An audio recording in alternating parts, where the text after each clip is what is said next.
Hey guys, it is me again. I told you guys I was going to do a video of diagnosing a car, showing how to check the check engine light and the process that we go through. So I'm going to do it here. This is Mom's car, well, Dad's car actually. Mom's been driving it because her other car's tore up. So I got to put a little piece on this car, then I got to get started on another car. So anyway, here it is, guys. First step that we do, you can see right here, first thing that you need to do on any car, I've got the key on right now, and you can see the check engine light's on. Now that's normal. The check engine light should be on just with the key on. But when you start the car, see how I started it there, and that check engine light stayed on? Well, that means you've got a problem. That check engine light should go off when the car starts. So anyway, turn the key back off, turn it back on. Now guys, I know you can't see it. I'm going to try to get you as much light. We got the door shut here today in the garage, and it's dark as a dungeon. So I've got my computer hooked up here to my data link connector. I should already had this on, guys, because this is going to take a minute. But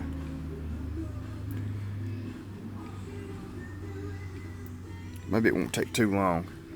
Hang on just a second, guys.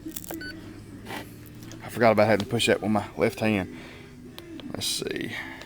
And you probably are not going to be able to see this screen. But I got to go through here and I got to pick this car. This is my Mac computer. It's a Taskmaster. This is about a $1,500 computer. Nothing outrageous. You guys have seen my Snap-on computer. I've showed you me charging it at home. Now that computer is like $8,000. I just got to go through here and pick Chrysler. 2002 model, Chrysler, car, PT Cruiser, engine, transmission, automatic. Like I said, guys, I don't even know if you can see this screen or not. You go to diagnostic trouble codes, read codes, and right here, guys, like I said, I don't know if you can see that. We've got a PO 551 power steering switch performance. Okay. So we've got the code now. Now what we do, now this is just like I would do on anybody else's car. Now to be honest, guys, this is probably going to be one of the simpler ones that we do. But now I come over here to the laptop and I get on Identifix. Again, I don't know if you guys can see it or not. This is a service that I use. It's $130 a month, but it's worth its weight in gold. So what I do right here, guys, like I said, I just hope you can see this a little bit. I go right here in the search bar. That was a code PO 551. I punch it in and I hit search.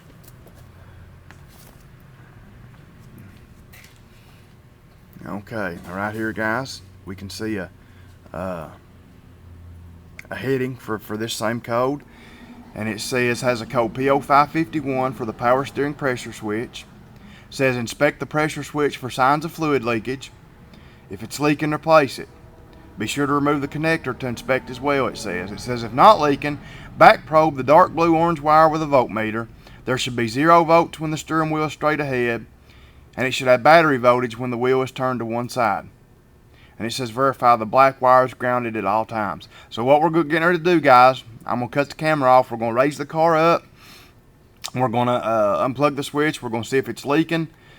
And if it's not, we're going to back probe and check the voltages on the wires. So I'm going to show you guys that process next. So I'll be right back. Hey guys, I'm back. I don't know if you can see it here. Right there is the power steering pressure switch. And I don't know how well you can see it, but it is just the fluids. You can see down here on this line where the fluid, when we unplug the plug, the fluid just poured out of it. So you can see right there the fluid's pouring out of it, guys. See, when the fluid gets in there, guys, and one side of that switch is ground, and one side has got 12 volts on it when the wheels turn, just like the Identifix said there. So what happens is when this fluid fills that up, you know, power steering fluid is like water, or like most fluids, you know, current will flow through it. So in essence, it grounds it out. You know, it you know, you're supposed to have 12 volts on one wire and ground on the other. And when you turn the wheel, when the pressure comes up on that switch, it takes the power and goes from the power side to the ground side, sends a signal back to the computer and lets it know whether the wheel's being turned or not. So like I said, when that all gets full of fluid, it just it grounds the signal out, so it don't work. So anyway, like we said, the Identifix said that if it's got fluid in it, which this one does, then it's shot, which it is. It's just like an oil pressure sending unit. I've seen many of them. So so anyway, guys, we'll change this switch now, and I'll be back in just a minute. Yeah. Now, guys, I decided to actually show us changing this switch just because I was afraid if I didn't, I wouldn't have enough video to show you guys anything. So I'm filming here, and I got Lou, the #1 mechanic, changing it for me while I film. So we're now, guys, I'll go ahead and be honest. This is one of the easiest check engine light diagnostic procedure. You know, hold it. You know, this is one of the easiest ones you'll ever do. And I know my camera just got off, guys.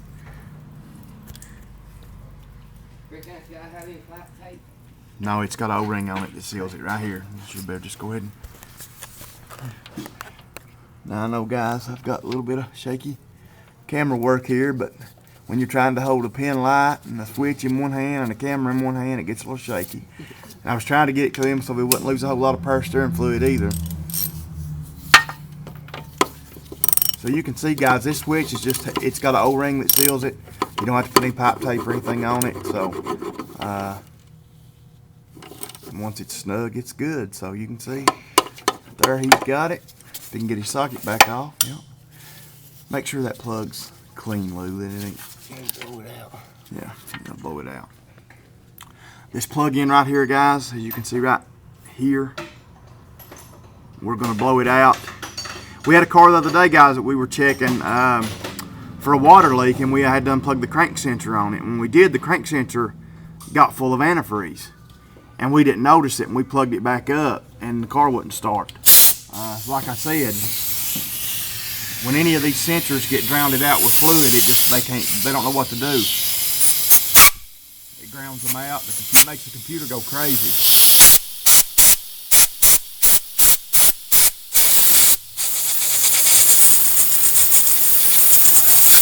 Some more power steering fluid in there.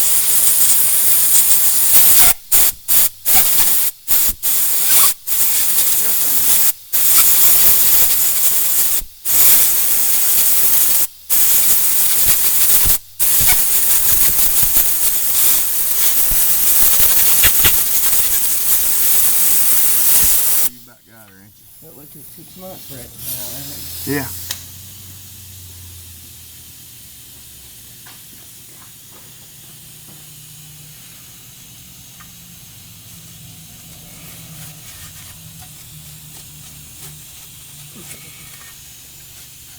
You can see, guys, he's just kind of drying everything up, getting all the fluid off that he can see.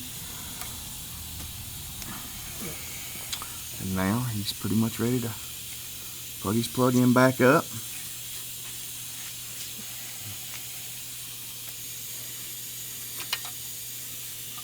And I believe this is the first video I've ever filmed over my head, and my arms are so tired right now, guys. So right there, you heard the plug-in click. So guys, we're done. We got one more part to show you. We're going to let the car down. And like I said, guys, the Identifix said if your switch was not leaking, then to back probe these wires, and you're supposed to have 12 volts on one wire when the wheels are cut. The black wire, and like I said, you probably can't see it, but the black wire is supposed to be grounded at all times. The blue wire with the orange stripe is supposed to have 12 volts when the wheels are turned, 0 volts when they're straight. So if the switch was not leaking, I would back probe those wires and show you. But since the switch was leaking, that means it was bad anyway. We had to replace the switch. So there's really no use back probing this. Because I'm sure that fluid was our problem. So we're going to let the car down.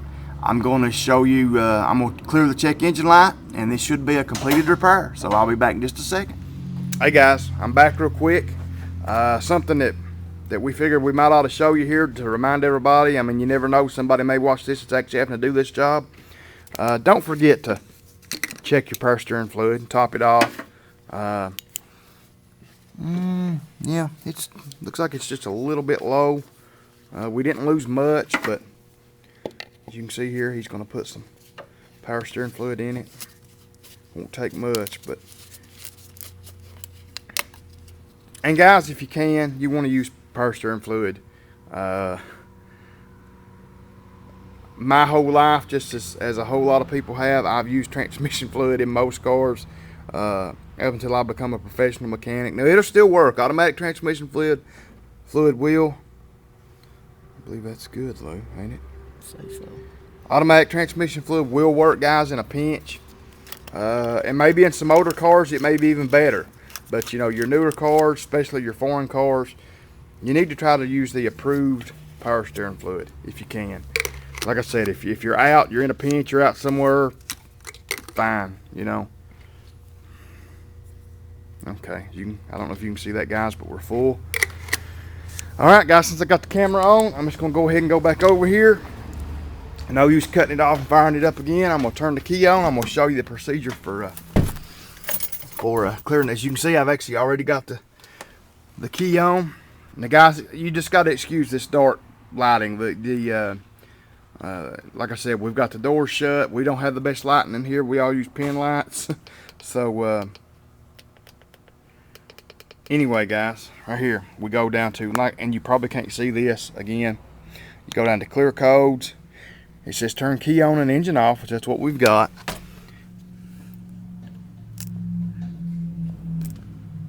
Okay, it says DTCs have been cleared. Now, guys, you see the check engine light still on? Well, that's because the key's on, the engine's off. Now, when I start this car, that should go off. And it's off. So anyway, guys, that's kind of showing you a little bit of what we go through here on a day-to-day basis. To be honest, this is about like I said, this is about the simplest one that you'll do. Most cars are a lot more complicated than this because most cars, just like this switch showed that it was bad. You know, when we took it off and it was leaking. Most cars don't do that on most things you check. Like a crank sensor, if you're checking a crank sensor, it won't show you that it's bad. You've got to put the lab scope on it. You've got to read signals from, you've got to read the waveform from it. Sometimes you have to read the cam sensor and crank sensor together, and you got to see if they're in sync. Most sensors are not as easy to find a problem with as this because they don't show, hey, here I am, I'm bad, look at me leaking. But that was the problem on this car. So anyway, like I said, guys, I got to do some work on Mom's Chrysler.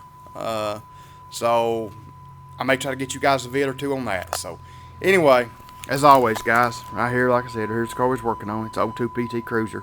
As always, guys, till I see you all again, good day, and God bless.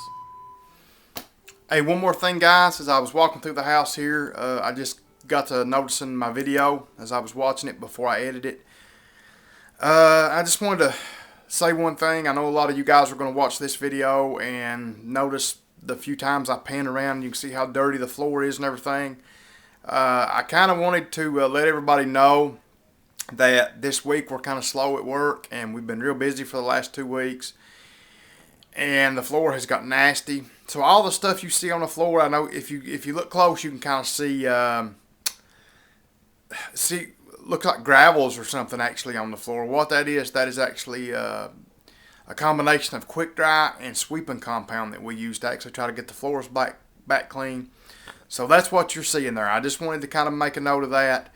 I wanted to let everybody know that normally our floors and our shop as a whole is just not that dirty. I just wanted to let everybody know that we're in the middle of cleaning right now. So I just wanted to let you know that. Thanks, guys. Bye.